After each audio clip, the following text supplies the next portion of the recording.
started this business, it was just like, you totally did it very like on a passive kind of level, Yeah. you know? And so I want you to speak to that, because there's a lot of people that had jobs, 40 hours a week, 50 hours a week, that are watching this live stream right now, just as you did, right? And so I want you to talk about that passive way that you kind of began this business, and then how you switch gears once you killed your job and once you're ready to be free. Talk about that, because I think that's something people need to be, I think they need to hear that. Right. So for me, like I was very limited on my time. You know, I was working 40 to 50 hours a week. So I knew though that I just believed in the model of, if as long as you have lead gen properties out there, that you're gonna make money, right? And so I knew, like for me the key was, you know, I was only making after taxes like $2,200 a month. So I knew that there was a finite amount of lead gen sites that I needed out there. Eventually those are gonna produce enough leads every month to where I can get out of my shitty job. Right. So I knew that was like a for sure path to go get clients and go get money. So I approached this business just by taking the money that I was making at my job and investing as much as I could every month into building lead gen sites. And I just grew it from there and there. I wasn't really even doing like active forms of prospecting. I was just building sites, ranking them, getting leads, and then approaching business owners with results in advance. Right. And I just did that model over and over again to the point where I was able to quit my job.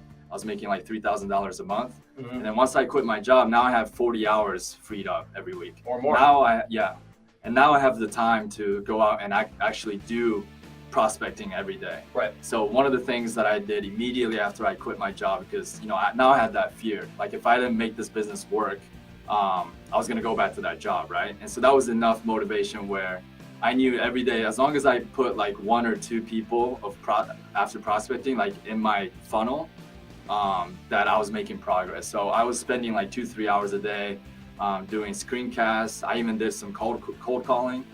Doing whatever it takes to just find one business owner that was interested in what I had to offer. And I just did that every day, 2-3 hours every day until I found one person, and just filled out my pipeline from there. Okay. Talk to me about like a normal day for you right now. I know, and specifically, you know, I know that you do, I think it's like 9 hours of sales calls a day before you get up. Like you're working on all your SEO projects that you're working on and lead gen projects. And I know you generate a ton of leads, but talk to me about what a normal day or normal week looks like. So someone that can see, you know, what you're doing on a weekly basis. Yeah. So, I mean, you know, I started helping Dan with some of the sales call recently. So, you know, part of my day is blocked off doing sales calls for the moment, but I still am pretty much focused on getting more properties out there ranked every day. Yep.